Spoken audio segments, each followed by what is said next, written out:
નમસ્કાર. આજે આપણે જાણીશું હેમ્પ વિશે.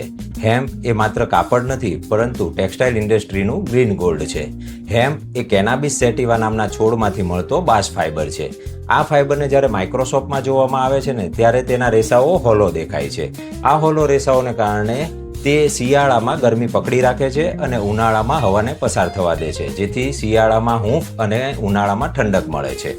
આ રેસાઓ કોટન કરતાં 4 ગણા મજબૂત અને નોન સ્ટ્રેચેબલ હોય છે. નોન સ્ટ્રેચેબલ હોવાથી તે ખેંચાતા નથી અને પોતાનો મૂળભૂત આકાર લાંબા સમય સુધી જાળવી રાખે છે.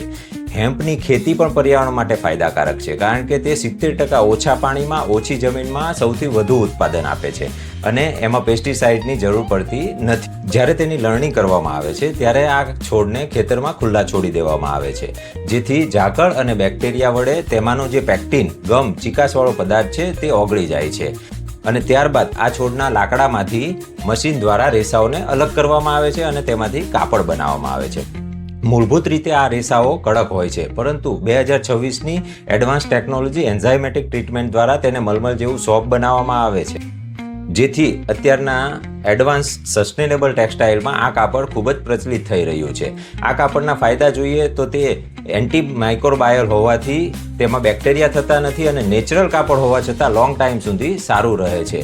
તે યુવી પ્રોટેક્ટેડ છે, તે 100% બાયોડિગ્રેડેબલ છે. જો તેને અઠવાડિયા માટે પણ જમીનમાં દાટી દેવામાં આવે ને તો તે પૂરેપૂરું ડીકમ્પોઝ થઈ જાય છે.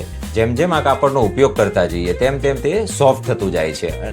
તો અત્યારના સસ્ટેનેબલ ટેક્સટાઇલનું બેસ્ટ ઉદાહરણ એટલે હેમ્પ. તો આ પ્રકારના નવા કાપડ વિશે જાણકારી મેળવવા માટે મને લાઇક કરો, ફોલો કરો અને મારી યુટ્યુબ ચેનલ પ્રિતેશ ગેવરિયાને સબસ્ક્રાઇબ કરો.